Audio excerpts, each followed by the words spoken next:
My name is Serena Calloway, 32 years old. If you'd asked me a year ago what would finally make me stop bailing out my family, I probably would have said something dramatic. A screaming match, a slammed door, some big blow up in a parking lot.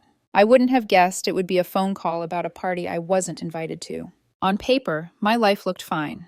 I had a steady job, a small savings, and a boyfriend, Ethan, who actually knew how to show up.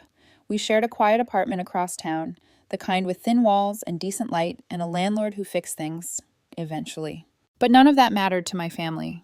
To them, I wasn't a person. I was a resource, a co-signer, a backup plan. 6 months earlier, my cousin Mia found a house. It's perfect, she said, sending me blurry videos of a narrow hallway and creaky stairs. So much character. I can see everything already. Plants, candles, movie nights, maybe even a little studio. The house was old. Someone else had lived there for years. The roof was tired, the gutters sagging. The ceiling above the laundry room bowed like someone had sat on it. My mom called it charming. My dad said it had good bones. Mia said it was once in a lifetime. The bank said Mia didn't qualify for the mortgage. That's where I came in. They called me one night while Ethan and I were eating leftovers on the couch. I could hear the script in my mom's voice before she even got to the point. "You're doing so well," she said. "You're responsible. The bank trusts people like you." What she meant was, "We need you, again." They wanted me to co-sign, just to help her get started. They promised Mia would make the payments. They promised it was just a formality. They promised. Ethan paused the show we were watching and mouthed, "You don't have to do this." But I did, or at least that's what it felt like. So I said yes. I went to the meeting. I signed the papers. My name and Mia's, neatly printed side by side, tied to a 30-year mortgage on a house I didn't live in. For a while, everything was fine. Then the first rainstorm hit. Leaks in the hallway, water stains blooming in the upstairs bedroom, a soft, terrifying sag appearing above the laundry room. The begging started a week later. Mia called first, voice shaky, talking about emergency repairs and urgent contractors. I told her I'd look at my budget, which was my polite way of saying no. Then my mom called. She cried before she even said hello. "Serena, if we don't fix this, the whole place could be ruined. All of Mia's dreams, gone." My dad called after that. He almost never asked me for anything directly. He preferred quiet expectation. But that night, he broke character. "We're desperate," he said. "We'll pay you back. We'll even put it in writing if that's what you need. We just need $10,300 for the roof. After that, we'll be fine." Mia echoed it in a text. "Last time, I promise." Ethan watched me pace the living room, phone pressed to my ear, that familiar squeeze in my chest, tightening with every word. "You don't owe them this," he said when I hung up. "You already co-signed. That's huge." I knew he was right. I also knew exactly what would happen if I said no. They'd call me selfish. They'd act like I wanted the house to fall apart. They'd tell everyone I let my own family drown while I sat on my little savings. So I did what I always do. I compromised with myself. I said yes, but with conditions. "I'll help," I told them, "but the money goes directly to the contractor, not to you, and this is the last time. I mean it." I set up a contractor portal payment for $10,300, tagged specifically for the roof. I told them to send me the invoices.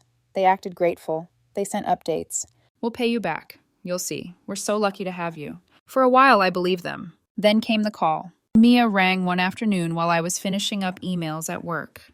Ethan was at my place that day, sitting on the couch with his laptop, working through some designs. He gave me a small smile when he saw her name light up my screen. "Hey," I answered, trying to sound casual. "How's the roof?" She laughed. "Almost done. We're planning a housewarming." "That's great," I said. "What day? I'll see if Ethan can get off early." There was a pause, just long enough for my stomach to dip. "Oh," Mia said, her voice going a little lighter, like she was reading off a script. "You're not invited." I blinked. "What?" "It's just close relatives," she said. "Small thing. You know how it is." I actually laughed. I thought she was joking, but she didn't laugh with me. She just let the silence stretch out, her breathing quiet on the other end. And then, from somewhere behind her, I heard my mom's voice, faint but clear. "You'll understand someday." Something slid into place inside me then, like a lock clicking shut. I didn't argue. I didn't ask why. I didn't remind them whose name was on the mortgage or who had just wired $10,300 to keep their ceiling from caving in. I just said, "Got it," and ended the call. It wasn't about the party. Not really. It was about the pattern. They cried, begged, promised. I caved. They got what they wanted. I disappeared. A helpful stranger, not family. I sat there for a minute, phone still in my hand. The room suddenly too quiet. Ethan watched me from the couch, his expression shifting from curious to concerned. "What happened?" he asked. "They're having a housewarming," I said. "I'm not invited. It's just for close family." His jaw tightened. "After everything you've done?" I didn't answer. Instead, I opened my laptop. I logged into the contractor's payment portal. When the page loaded, my stomach turned. Every dollar I'd transferred was still sitting there, untouched. They hadn't even started the payment process. My fingers moved before my brain caught up. I froze the account. Every cent was locked. Then I went further. I called the mortgage company, gave them my information, and told them I wanted my name removed. It wasn't instant, but it was possible. There were forms, verifications, steps, but the process started that day. By the time I closed the laptop, my hands were shaking, not from fear, from the adrenaline of finally pulling a lever in my own life. Ethan sat down beside me. "Serena, what did you do?" "I stopped being their safety net," I said, for once. The next morning, my phone was a bomb going off. 42 missed calls. Mia, Mom, Dad, numbers I didn't recognize. Text messages stacked on top of each other. "What did you do? Call us now. This isn't funny. You're ruining everything." By noon, they were outside my building. I watched them from my 5th-floor window. My mom was yelling into the intercom. My dad paced, phone to his ear, red-faced. Mia sat on the front steps, arms crossed, looking like this was all some giant misunderstanding I'd created. I didn't go down. I didn't answer the buzzer. I just stood there, holding my coffee, feeling the weight of something I probably should have realized a long time ago. In this family, you're only close when they need something, and they forget fast. This time, I was the one who remembered. They came back that night. I knew it was them before I even checked. There's a rhythm to the way your family presses a buzzer when they're desperate, fast, frantic, like they're trying to outrun the consequences. It was almost 7 p.m. Ethan and I were eating takeout on the coffee table, some show playing in the background that neither of us was actually watching. The buzzer went off, again and again. He muted the TV. "You want me to handle it?" I shook my head, even though my stomach was doing tight little flips. "No, I need to see how they're going to play this." I walked over to the intercom and pressed the button. "Yeah?" There was a beat of silence, then my dad's voice came through, low, controlled. "Serena, it's us. We need to talk." No yelling, no accusations. Different strategy. I buzzed them in without another word. When they stepped into the apartment, they didn't look like the people I'd seen screaming into the intercom earlier. They looked composed. My mom smoothed her hair. My dad tucked his phone into his pocket like this was a normal visit.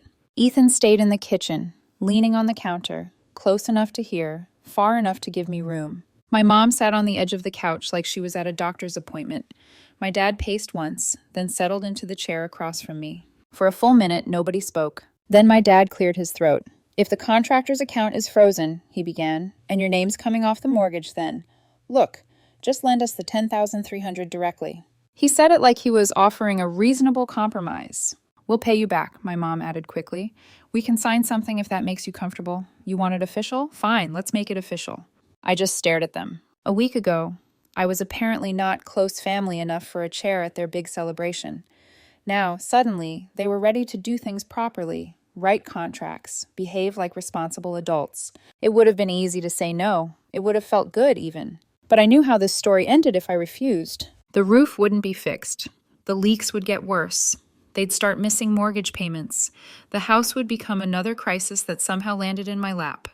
Except this time they'd show up with suitcases and sad faces, talking about staying just for a few weeks in my small apartment with Ethan. They would find a way to make their problem my emergency again. So I said yes, not because I trusted them, because I wanted control. "I'll do it," I said slowly. "I'll transfer the money directly, but this time it's under my terms." My mom relaxed a little. "Of course, honey. Whatever makes you feel secure." "I want a contract," I continued, ignoring the way she flinched at that word. "Written. Clear. Signed by both of you. A repayment schedule. And I want it reviewed by someone neutral before any money leaves my account." They looked at each other. I could see it. A flicker of annoyance. The brief calculation. Then they nodded in unison. "Fine," my dad said. "If that's what it takes." Whatever helps you feel better, Mom added, as if my boundaries were an emotional quirk. Ethan stepped forward then. I can help draft something simple, he offered. Nothing complicated, just clear. My dad's eyes flicked to him, assessing. For a second, I thought he'd push back, but he didn't. He just nodded once and stood up. We'll sign, he said. Just don't let this house fall apart over pride. Pride. That was their word for me finally saying no. 2 days later, they came back. We sat in the same spots. Them on the couch, me in the chair, Ethan at the table with his laptop open. On the coffee table between us lay a printed contract. The amount, the date, the repayment plan, the monthly installments starting 60 days after the transfer. This is straightforward, Ethan said. You both read it? My dad waved his hand. We trust our daughter. That line would have meant something once. Now it just sounded like a shortcut. Sign, I said. They did. Their signatures bled into the paper. My dad's heavy and slanted, my mom's looping and soft. I initialed my parts, dated everything, and made copies. An hour later, I sat alone in the bedroom and pressed send on another transfer. $10,300, straight from my account to theirs. No portal, no middleman, no excuses. The contractor got paid that same day. Repairs started a week later. Things went quiet after that. Not warm, not reconciled, just quiet. My parents didn't call unless they needed to confirm something small. Mia vanished entirely. The updates I got came from social media. Pictures of her standing in the yard under the new roof, hosting little get-togethers with neighbors, laughing under string lights like nothing had ever been at risk. No mention of me, no tag, no thank you post about the cousin who made it possible. I told myself I didn't care. Some days I believed it. Then one weekend, my Uncle Mark came into town. He's my mom's older brother by 10 years. Never married, no kids of his own, and never really involved in the usual family chaos. He has this way of watching people, quiet, steady, that makes you feel like he's 2 steps ahead of the conversation. He went over to see the house. They were proud to show it off. My mom later said she made him grilled cheese and tomato soup, that they gave him a full tour. New shingles, repaired drywall, no more leaks. Everything was finally coming together.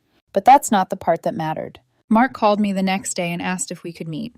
Just you and me, he said, somewhere neutral. We picked a diner off the highway, the kind with cracked red booths and a menu that hadn't changed in 20 years. He was already there when I arrived, hands folded on the table, coffee half drunk. He didn't make small talk. I visited your parents yesterday, he said. They showed me the roof, the repairs. They're proud of the place. I saw, I replied, online. He watched me for a second like he was measuring how much I could handle. They thought I went to the bathroom, he continued. I didn't. I was standing in the hallway. That's when I heard them. My chest tightened. Heard what? He stared down at his coffee. Your dad asked if you started bothering them about the contract yet. Of course he did. And your mom laughed, Mark went on. His voice was flat now. She said, Serena still thinks we're going to pay her back. Let her.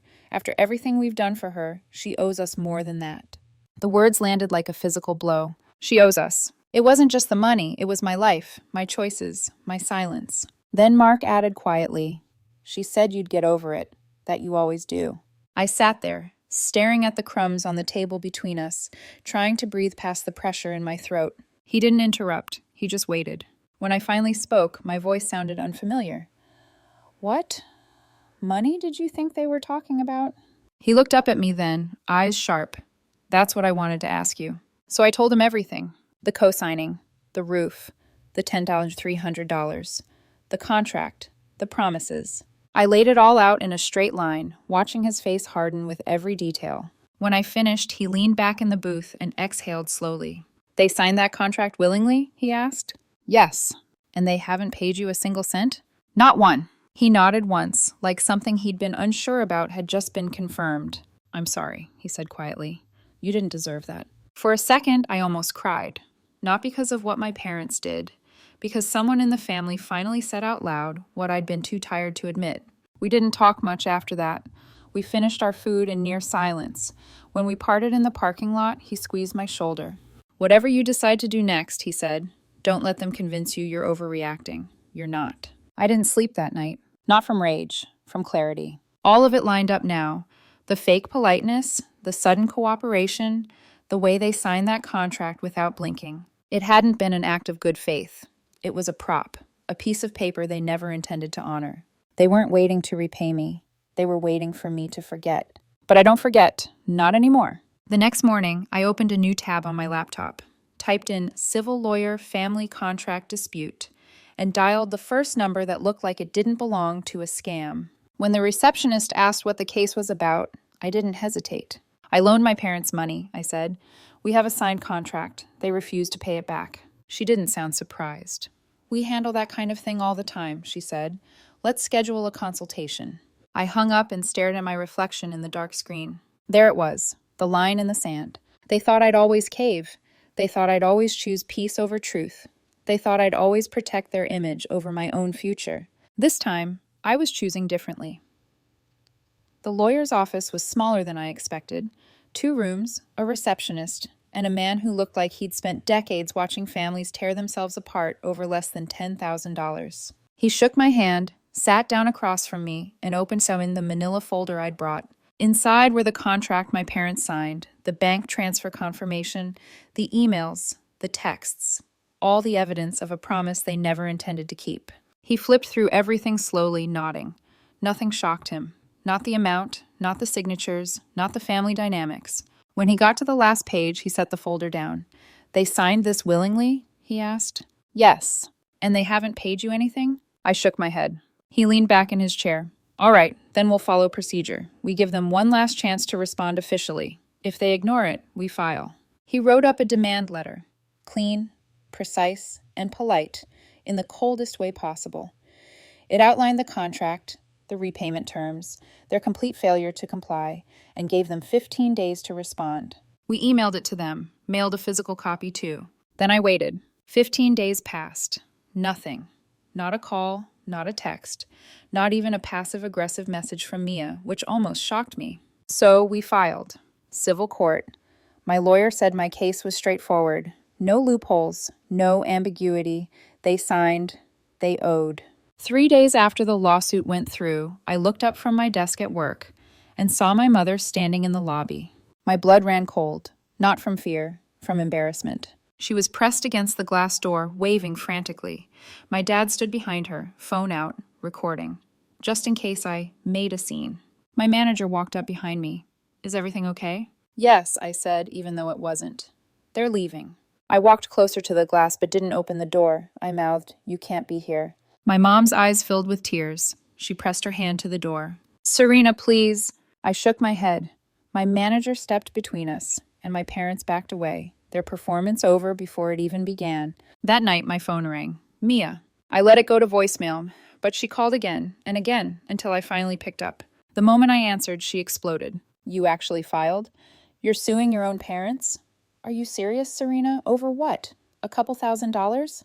Her voice was dripping with disgust, like I was the monster in the family, not the daughter they'd stolen from. You should be ashamed of yourself, she spit. And then she hung up. I didn't call back. I didn't explain.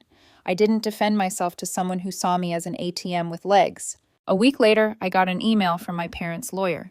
They wanted to discuss resolution. Translation, they were panicking. My lawyer arranged a virtual meeting. Their lawyer was stiff, professional, all about moving forward amicably. They're willing to settle the matter if you agree to drop the lawsuit, he said. How much are they offering? My lawyer asked. Half, $5,150. I laughed, not because it was funny, but because it was insulting. No, I said plainly. Full amount, plus $2,000 in damages. Their lawyer blinked. $2,000 for what? For the stunt they pulled, I said calmly. For lying, for stringing me along, for making it clear they never intended to pay me back. He hesitated. I'll discuss it with them. A week passed. More silence. Then I got an email. A PDF of a transfer confirmation. $12,300. Every cent. They caved. No apology, no explanation, just the money. I stared at the screen for a long time. I thought I'd feel victorious, vindicated, relieved. Instead, I felt something heavier, a kind of quiet grief. The kind you feel when the door finally closes and you know it's never opening again. I told Ethan, and he hugged me, long and tight, no questions asked. I'm proud of you, he whispered. You finally protected yourself. But the story wasn't done, not even close. Because I underestimated 2 things. My family's ability to weaponize narrative, and Mia's talent for chaos. It started small. I began getting tagged in vague Facebook posts from extended relatives, quotes about loyalty and betrayal, Lines like, family first, unless money changes people. Some folks forget where they came from. I ignored them, blocked the worst offenders. Then came a message from a girl I barely remembered from childhood church camps. Hey, I heard what happened. Are you really suing your parents?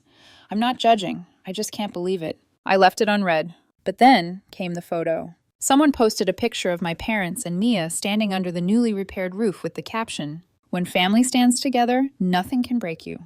Grateful for love that doesn't come with a price tag." Classy, subtle, a perfect little dagger aimed at me. I didn't need to dig to know who orchestrated it. Mia was setting the stage for her final performance, painting herself as the loyal daughter, my parents as the wounded saints, and me as the cold-hearted outsider who chose money over family. But what Mia didn't realize is that Mark wasn't done either. One Sunday, he invited me over for dinner, just him and his wife. No surprises, he promised. When I arrived, he handed me his phone and said, "You need to see this." It was a group chat, a big one, dozens of relatives. Mia had started it. Her first message was a wall of text accusing me of destroying the family with lawyers, of manipulating Mark, of being unstable. She'd even dragged Ethan into it. Mark hadn't responded in the chat. Not once. Not yet. But now he looked at me and said, "I'm putting a stop to this. Not for you. For me. I won't let her poison the whole family." He called a meeting for the next week. A small one. At his house. His rules. Only relatives willing to actually listen. I didn't want to go, but I owed him that. When I arrived, the driveway was full. My aunt's little sedan, my cousin's cars, even an uncle I hadn't seen since high school. Mark stood in the living room like a judge about to open court. When everyone sat down, he said, "We're not leaving this room until we talk about what actually happened, and until some apologies are made." My mom wasn't there, my dad wasn't there, and Mia, no. They stayed home. Cowards always do. Mark spoke first. He laid everything out. The loans, the roof, the contract, the lawsuit. He told them what he overheard, word for word. He read sections of the contract aloud. He called my parents' behavior shameful and despicable. No one defended them, not one person. A cousin whispered, "Honestly, I'm not surprised." Another said, "They've been using her for years." And for the first time in my life, I felt something close to closure. When the meeting ended, Mark handed me a small envelope. Inside was a note from his wife and a grocery store gift card. "For all the dinners you missed because you were busy rescuing everyone else, now it's your turn." I cried in my car before driving home, not from sadness, but because someone finally saw me. That night, I blocked every number except Mark's and my aunt's. Whatever came next from my parents or Mia didn't matter. They could scream into their echo chamber forever. I was done listening. I wasn't expecting anyone. It was 9:30 p.m., the kind of hour where the hallway outside my apartment is usually dead silent. But then, a knock, soft at first, then again, more insistent. Ethan looked up from his laptop. "You waiting on something?" I shook my head and walked to the door. The peephole showed a blurry figure, hunched slightly, holding something heavy. I leaned closer. It was Mia. Not just Mia. Mia with a duffel bag slung over her shoulder like she'd run away from home. Her hair was messy, her makeup smudged, her clothes wrinkled like she'd slept in them. Or hadn't slept at all. I opened the door halfway. Didn't unblock the chain. Didn't smile. I just said, "What are you doing here?" Her voice sounded like it had been dragged across gravel. "I need a place to stay." I blinked, hard. I almost laughed. Not because it was funny, but because it was surreal. I waited for the punchline. For her to call this some social experiment. For a camera crew to pop out of the stairwell like this was some twisted reality show. But she just stood there, alone, not moving, not blinking, holding onto that bag like it was the last piece of her identity. "My roommate kicked me out," she muttered. Long story. I didn't know where else to go.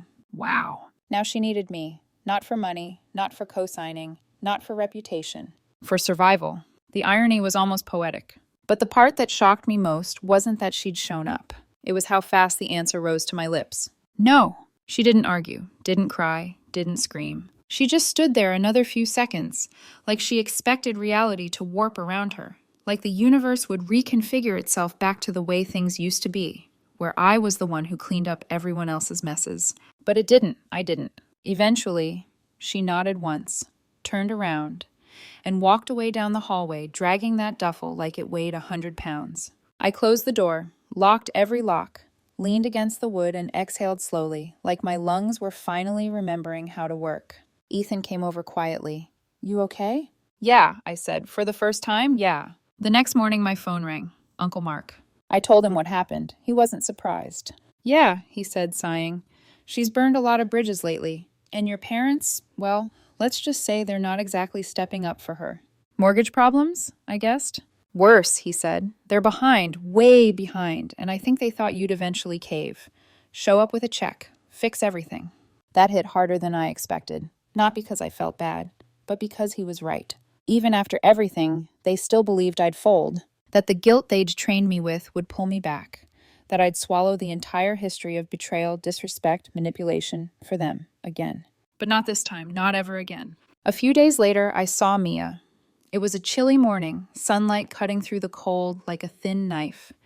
I was on my way to grab coffee, and there she was, sitting outside a cafe near my building, alone at a small metal table. Her duffel bag was gone, her clothes were clean, but she looked empty. Not dramatic, not smug, just someone who'd run out of scripts, out of plans, out of people to use. She didn't see me, and I didn't approach her, because I didn't owe her conversation, or closure, or comfort, or a chance to rewrite history. I didn't owe her anything at all. And for the first time, that truth didn't feel cold. It felt peaceful, like I'd been carrying something heavy for years without realizing it, and now it was finally gone.